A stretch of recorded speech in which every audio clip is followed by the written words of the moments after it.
All right. Well, Hello. are we rolling? Oh Are my we god, are we? rolling? Oh I dear, I'm so nervous, but I'm excited. Let's I'm go. I'm so I'm ready. I mean, I'm ready. I've Let's done do this this. before. I've done this before. Maybe. Hopefully we won't take too long, maybe. That's what I'm hoping. I'm gonna try to see if I can cut this to a half hour, but I mean, YouTube is gonna know, so they'll see the watch time. They'll be like, "Pew pew pew, you're a liar. This is 40 minutes long. How dare you?" So fight me, I guess. Hello, everyone. Welcome to the Fireside chat. We are today reviewing episode 1 of the totally dramatic survival games, the very premiere. Round of applause. We're doing it. We are doing it. This is episode 1 because episode 1 has aired here on YouTube, and yeah, it, it's weird. But joining me today and for the full season of the Fireside chat, where we will be recapping this lovely show, is our lovely chef with the I was gonna say, I was gonna try to do like a host with the most pun, a chef with a mess hall, because you got yeah. Okay, Chef Michi is here. Hey everybody! Yay! We this is it. We've waited. It's been about a year, literally, since we've recorded this, and Oh yeah. now we're sitting here finally reviewing it all, and it's here. It's weird. It's like we've been planning this and been working on this since I was in a completely different place of residence. Yeah. Yep. As when we did all this, and I'm just glad that we're here. Yeah. For those of you who are new to the channel, new to me. Oh, I didn't even introduce myself. Did I introduce myself? No, you did not. Go ahead, sir. I'm Edwin Voorhees. I am the host of TDSG, and I am the host of the Fireside chat here on YouTube Wednesdays at noon. So without further ado, like I said, we're here. A lot of stuff has happened over the course of this past year. TDSG took literally 6 months to record.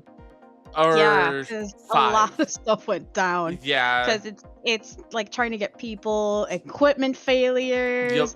My PC fan broke on my power supply. That's what I get for looking at a star in 4K. That's my own fault. So fair. I'm pretty sure it was looking at a star in 4K. Yeah, probably.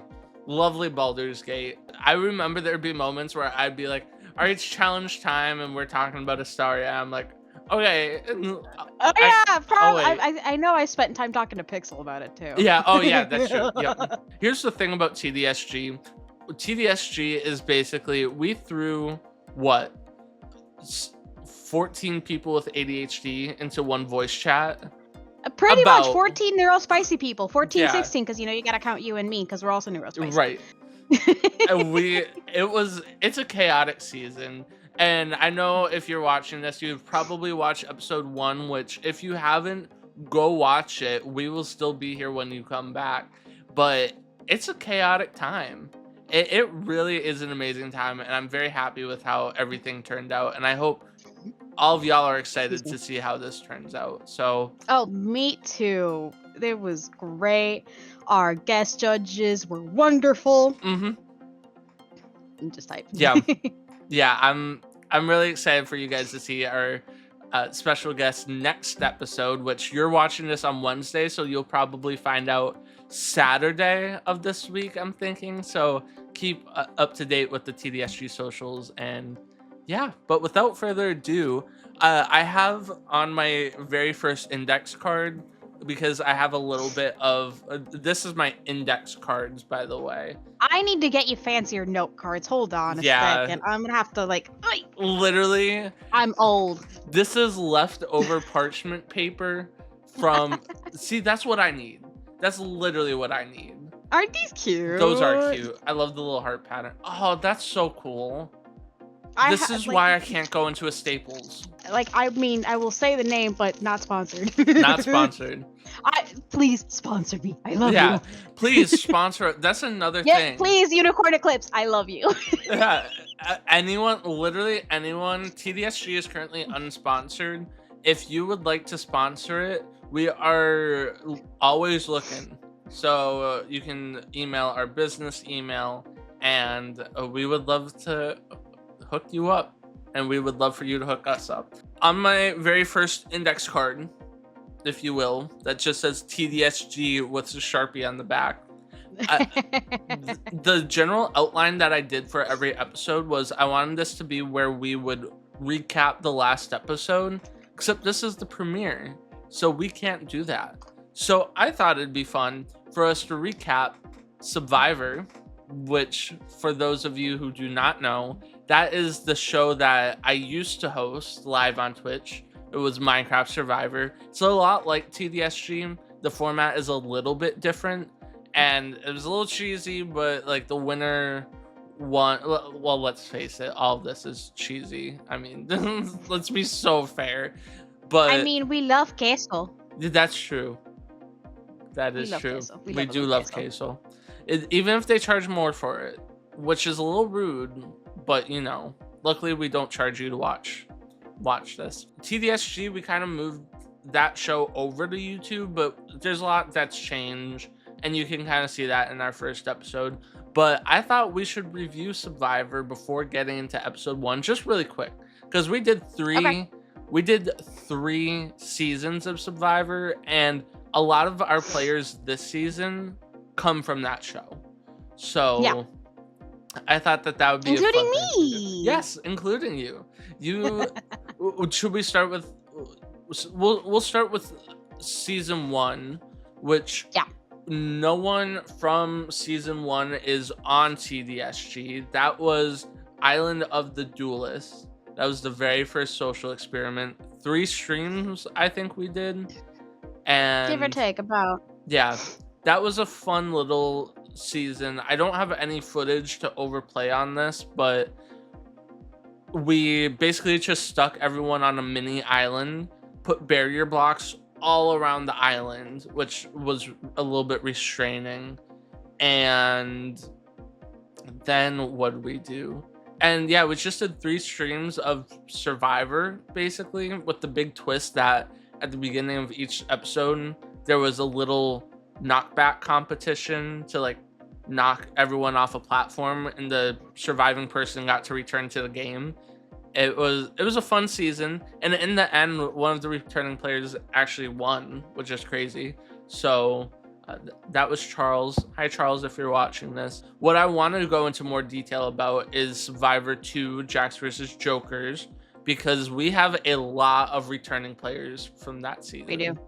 We have a lot. Let me pull up the list of our players, because I want to say there's at least 5. I dare to say we're close to 5 or 6. Yeah, so returning from Survivor Jax versus Jokers, we have Red, Tamina, Lauren. Oh, that's it. We overestimated it because they came back to hydrate and dihydrate. Oh, Aline.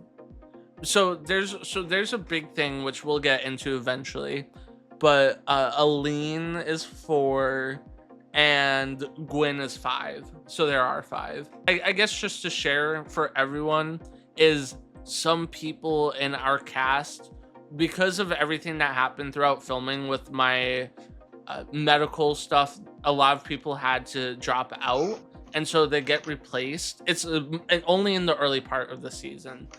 And because of that, there are some people who get switched around, which you will see starting episode 3. 3 or 4, definitely episode 3. So I mean, in episode 2, we already have some substitutions going around because we see Lauren coming back too. Right. Which it was a season of schedules that did not align. And season 2, we're definitely going to be much better on that. But I think just between everything going around with me, my health, and it was hard, but we got through it. And I'm proud of the end result. So yeah, we have 5 players from Jacks versus Jokers. This was a season with like a little bit of a casino twist. The players had to go to a casino and gamble for a advantage in the competition. And in the end, we had Dawn come out as the winner and Lauren came out as the runner-up, which it was a fun season. That one was, eight episodes long. Very great comps, very great formatting. That is still to this day, I think, the most aesthetically pleasing season we've done. I mean, considering how far the forest biome was for our show, because Aline wanted to make cookies, and I almost quite literally had to Superman my way around the world to give him an estimate of where the biome was, because they could not find it immediately around us, so I literally had to go far to find it. That's kind of the thing that I like about TDSG. We had an open world, but our seed was not that great. It was bad. It was boring. Now we are going to talk about Survivor Hydrate or Dihydrate. That was season 3 of Survivor, our last one on Twitch before moving over to YouTube. From Survivor Hydrate or Dihydrate, we have Chef Michi. You came in 5th? 6th? 5th or 6th. Yeah, something like that. I can't remember. All I know is that the episode I got eliminated, I knew I was going to get eliminated because someone saw me as a threat. Yeah, I remember that. It was very clear. Survivor Hydrate or Dihydrate, there was one big alliance of 4 people completely dominating, and all 4 of them got to the end, and it was kind of clear. Yeah, you were 6th. From that season, we also have some players who are on Jacks versus Jokers were also on Hydrate or Dihydrate, and they were also on TDSG. So a lot of repeating names throughout the Edwin Voorhees franchises, if you will. Michi, Aline, Dion, Nugs, Gabe, Lauren, Pixel. 7 players from Hydrate or Dihydrate have returned. The winner of Hydrate or Dihydrate did not return. Ramses won Hydrate or Dihydrate. And in 2nd place, we did have our 2nd place return to TDSG, and that was Lauren again. So Lauren is a 2-time runner-up of the Voorhees franchises, but every ending needs to have a good starting place. So with all of this being said, shall we go into episode 1? The premiere of the Totally Dramatic Survival Games. First, we have coming in, we have a whole bunch of our contestants. Today, we start with the Ballsy Badgers. So we have, let me bring in the list. I could rattle it off, but then I'd sit here going, ah, ooh, ah. We have Lauren, Gwyn, Pixel, Edgy, Felix, Dylan all coming in. That is who we have moving in. And then we go to get the lovely freaking frogs, and what? They're not there. Whoa. I know how hard you and I brainstormed to try and figure out if we were going to be able to do this as a split finale or not. Yeah. I mean, a split season premiere. Opener. Sorry. Yeah. Sorry. Words. Yeah. But I honestly, because we were having so many scheduling problems that it was going to be hard to get everybody in at one episode. Right. As much as we tried. So the idea of the split premiere worked wonders for us. It met our needs.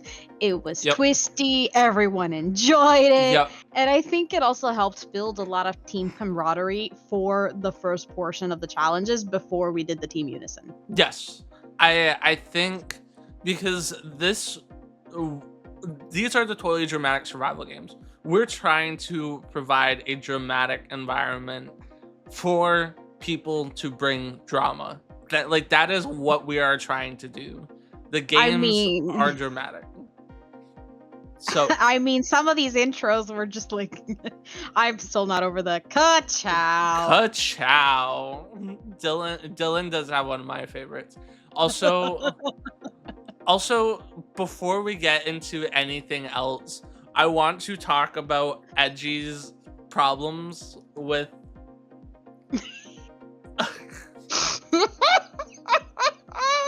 I can't get over it because you hear it in my boat ride. I'm like, am I supposed to be hearing dead bats? And I'm like, well, the island's not supposed to make you crazy. I mean, not yet. Not yet.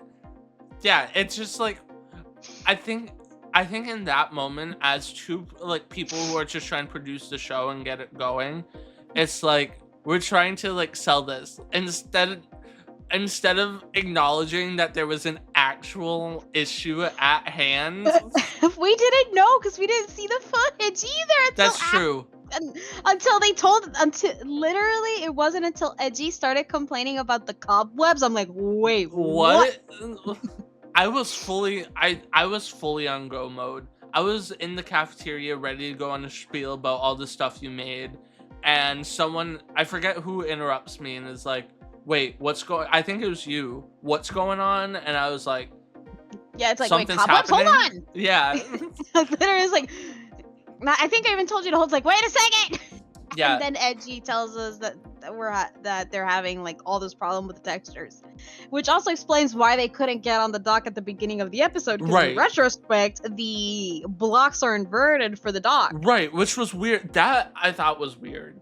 Because I can understand things looking out of place, like the cobwebs were grass, but to like elevate that part of the slab up one bit, that was weird.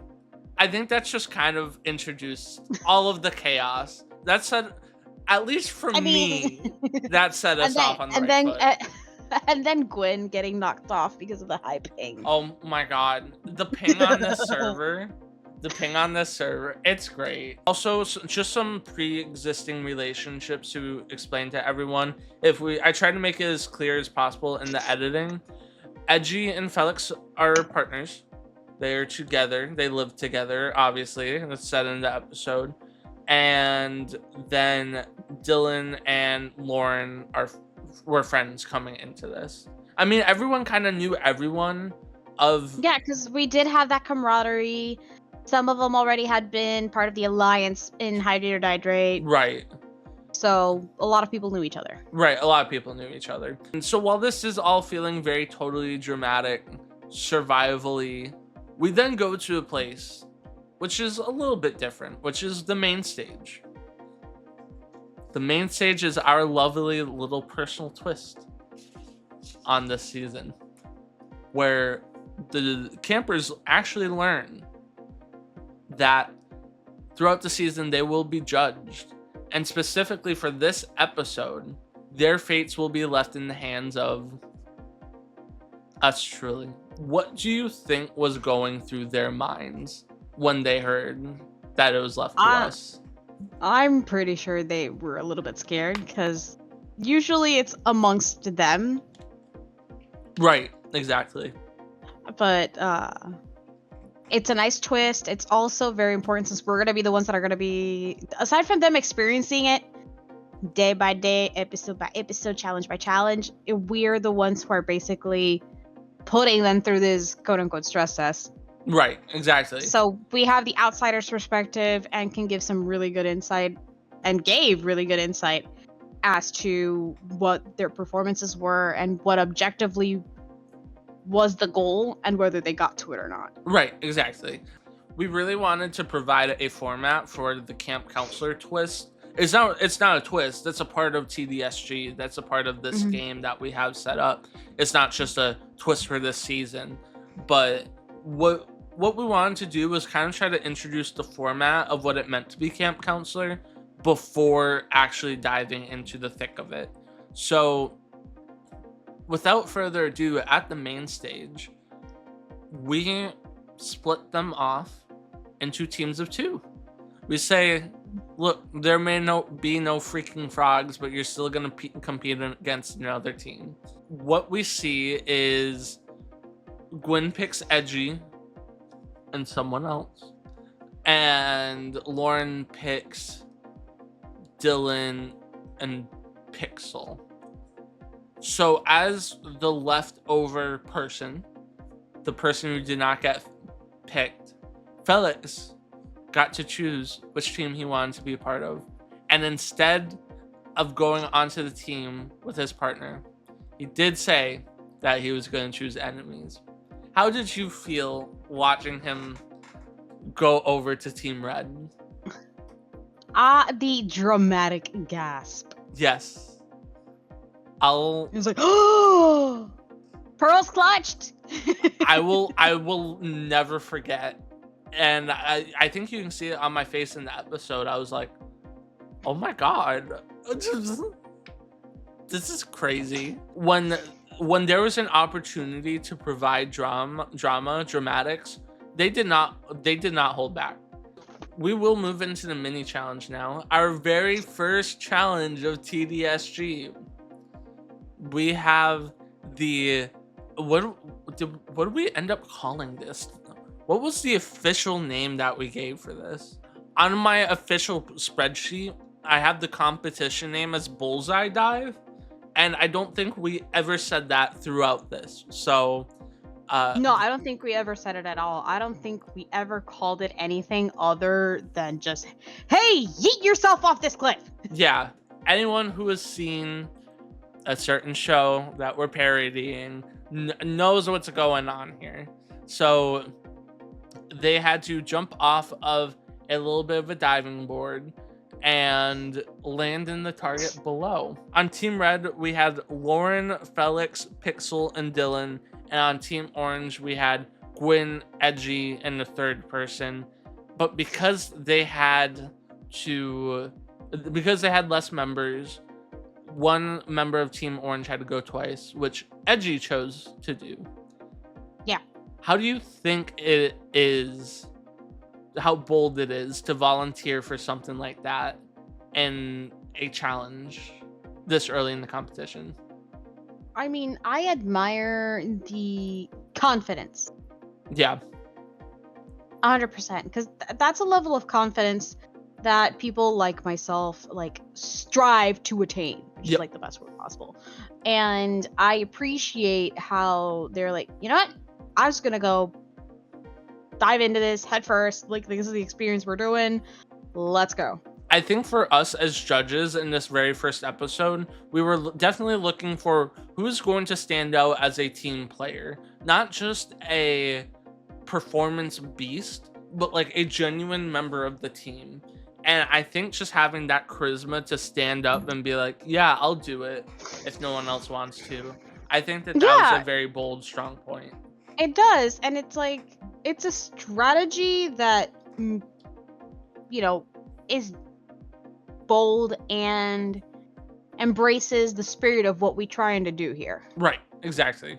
No one from Team Orange makes that damn dive. Nope. But on the contrary, Team Red got 3 people across, which, and I think only Lauren went splat. So, sorry. I'm just thinking about all the confidence that Lauren had. Yeah. Do it. And then she just. Yep. I'm sorry, Lauren. It was just so funny. The moment of I don't want to go last in case everyone else gets it, and I don't. And then to that turn into everyone else did get it and she didn't. I thought that was just funny. That led us directly into the Bats and Hats Maxi Challenge. And this is also a callback. Bats and Hats Maxi Challenge was a throwback to something Survivor-y, I guess. It was the very first competition we did in the Survivor premiere. So once we get to the Bats and Hats Maxi Challenge, before we get into all of it, we see Failsville for the very first time. What do we think? What do you think the campers were thinking as they saw that for the first time? I think they were surprised. It's not a place you want to go, but also it's the place where all of them are basically going to end up, aside from the finalists. They see Failsville and then right away have to go into the Bats and Hats maxi challenge, which is the very first challenge of Survivor, Island of the Duelists. Like I said, I don't think we have the footage, but we did this before, and we were here to do it again. You and I did like a lot of testing on that challenge, because even if we were in creative mode, we still wanted to make sure that it was like something attainable, something that our players could do, because the last thing we wanted was to give players something that would be impossible to do. Right, exactly. And I think we did, so there's a moment throughout the competition where we say, where I say that we didn't test it. We did to the best of our ability that we could with 2 people. Yeah, and I mean, even with the people that we did have some angels that came in to help us build certain things in the server, Yep. To help us speed along the process. The challenges were mostly you and me. If you have a challenge meant for 8 people, let's say, 2 people testing it is usually not a good indicator of 8 people Or sample testing pool. it. Right, it's not a good sample pool. And so we do see some things happen throughout, like the knockback sword, which I found out this time, or the knockback shovel that we had, can actually hit the armor stand off. So that's something that I learned. We're gonna have to like put a pedestal around it and some barrier blocks next time. So Oh, that's right. This challenge was messy, and the reason why is because a certain someone was constantly trying to bend the rules that we clearly displayed to try to be like, oh, but you didn't say this. And it's like, no, I'm the official rule caller. We're not playing this game. So we'll get into more detail from that later. But that's why if you see like any weird cuts throughout the challenge, that's what happened.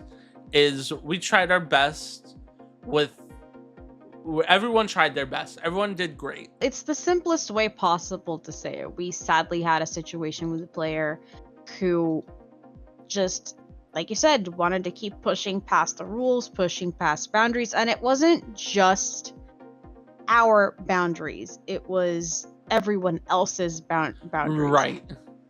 And it was inappropriate. Yeah, I tried to tell the story of the maxi challenge to the best of our ability, which, you know, as you'll see, we were kind of trying to make it seem like there was gonna be a bottom 2 if this episode, but there wasn't.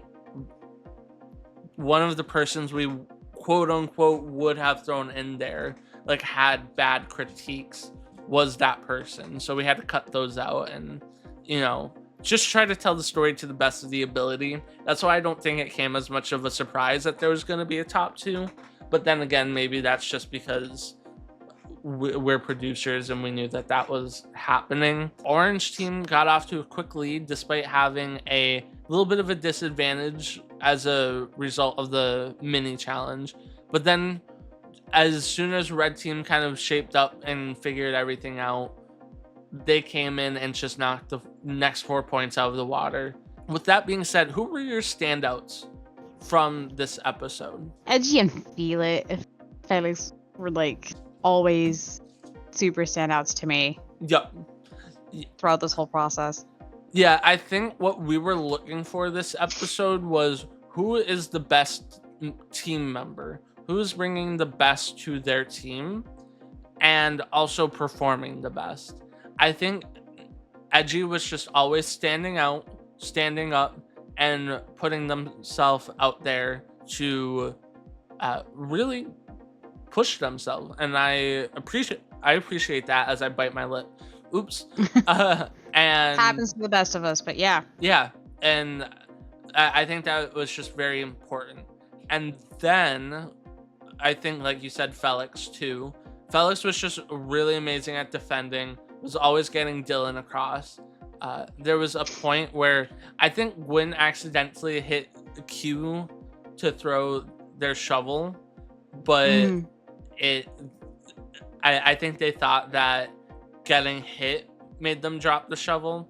And so it just shows that like Felix was really out there doing shit. As we start to wrap up the episode, we go back to camp and we see everyone kind of settle in. We worked really hard on that camp. We did. What is your favorite building around Camp Baroniero? Or like favorite zone, if you will? There's Campfire Council, main stage, graveyard, cafe, bathroom, cabins. I have to say, I think the cabins are one of my favorite areas. Now we will move into the last portion of the episode, which was Campfire Council. This is, well, actually, not Campfire Council today, because for the premiere twist, their fate was left to us, the judges. Yep. So this is when we find out that no one is going home this week. And in fact, Edgy and Felix are the top 2 campers of the week. I think that just gave everyone a chance to get to know everyone more. And now no one has to go home first and feel like they wasted their time. Yeah, it's like I said, honestly, this split premiere really worked to help build team camaraderie because it helped them all bond to make that first decision when someone has to go home harder. Right, exactly. For this episode, because there's no voting, Edgy and Felix will get to vie for the title of Campfire Council, or of Camp Counselor still. But instead of getting all the regular powers, they will now get to compete for a chance to win $20 or 2,000 pennies. And they will do that by dance syncing for their dynasty. How do you feel about How do you feel about the dancing? Now that it's, I know in the moment we were like, okay, this is mid. But now that it's been edited and thrown together and put on the internet, what do you think? I think this is just going to be a this season thing. Yeah. They're fun. They're just, they need Jesus. So we need Jesus too, my dude. Yeah, we weren't sure how they were going to turn out, and the rest of them this season are much better, but like as a first one, it was peak cringe. But I mean, we are cringe though, sweetie. yes we are. But at the end of the day, after dance syncing for their dynasty to the Super Mario Bros. Theme, we have Felix come out as the winner. Do you agree? Yes. Yes. Felix was hitting the beats. Woo! And therefore, Felix has become the first camp counselor of the season. Yeah, very proud. I mean, it was essentially like well deserved because it was a lot of work. Yeah, the defending. I don't want to say that Felix carried his team because, like I said, the team did very well overall. But Felix definitely did do an amazing job in the episode and then just landed the beat. So good on you, Felix. Congrats. And with that was episode 1 of the Totally Dramatic Survival Games. Woo! I'm going to have to pick that up later, aren't I? Yes, you are. And then next, and just to reiterate one final time, episode 2, we have an amazing special guest judge on the show. Not for the Fireside chat, that will still just be the 2 of us. But on the show, very, very special guest. Very excited. I love her. Yes. I'm so happy she decided to join us, honestly. Chef Michi, where can the people of the internet find you? They can find me on all socials as TEHMICHI, Temichi, on all socials. I even have a blog that I haven't updated in forever, but eventually coming soon, temichi.com. Yes. And on my end, you can find me here as the host of the Totally Dramatic Survival Games.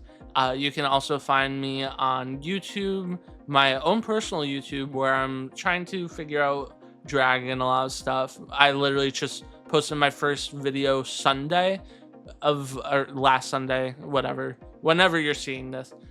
And that is youtube.com/@Edwin Voorhees. I'm also on Instagram @Edwin Voorhees. And I'm also on Twitter @Edwin G Voorhees. But that will do it for episode 1.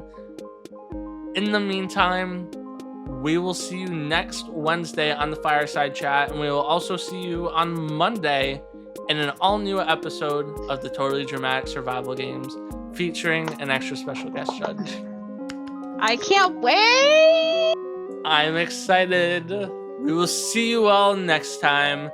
And remember, if you can't love yourself, something about therapists. Get Taco Bell. Yeah.